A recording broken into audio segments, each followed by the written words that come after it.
Corp., while acquiring FMC's health and nutrition business. DuPont will get $1.6 billion to compensate for the difference in the value of the assets. The deal is part of DuPont's commitment to European regulators to win approval for its planned merger with Dow Chemical. BlackBerry, the software and services company, reported adjusted quarterly profit of 4 cents per share, beating the consensus forecast for a break-even quarter. Revenue also exceeded street estimates, and the company said it expects to generate positive free cash flow for fiscal 2018. Johnson & Johnson, the company, declared its $30 billion tender offer for Swiss biotech company Actelion a success. JNJ said it now controls 77.2% of the voting rights, and expects the transaction to close during the second quarter. Credit Suisse was contacted by authorities in London, Paris, and Amsterdam as part of a Dutch investigation into a tax evasion case. The Dutch are investigating several dozen people suspected of tax fraud and money laundering, saying they deposited money in an unnamed Swiss bank. Credit Suisse said it is cooperating with the investigation. Apple won an Australian victory in its effort to prevent banks from introducing their own mobile payment services on Apple iPhones and iPads.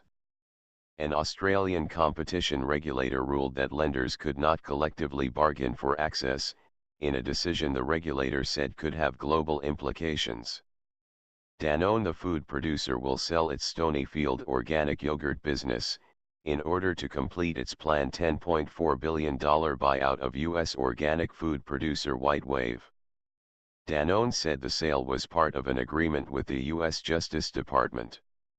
Broadcom, the chip maker, and private equity firm Silver Lake Partners have reportedly bid nearly $18 billion for Toshiba's chip unit.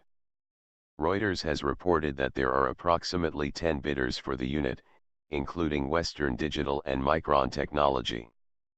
Wells Fargo, the bank, will have to face a multi-billion-dollar lawsuit from investors, stemming from the sale of mortgage-backed securities during the financial crisis era.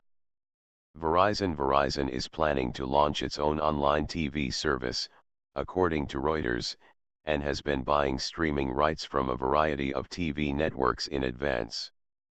Chipotle Mexican Grill Chipotle shareholders have pulled a planned proposition that would have split the restaurant chain's chairman and CEO roles.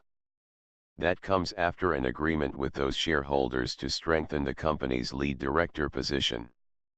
AstraZeneca, the drug maker, received Food and Drug Administration approval for the use of its Tagrisso lung cancer drug to treat patients with a specific type of non-small cell lung cancer. Corning was downgraded to neutral from buy at Citi, which sees current valuation levels appropriate given limited upside to earnings. Citi did make favorable comments about near-term prospects for the glass maker, due to the demand for LCD glass, optical, and Gorilla Glass, with Apple's iPhone 8 due to come out later this year. Wendy's shares have come under some pressure following news that McDonald's will use fresh instead of frozen beef for its quarter pounders.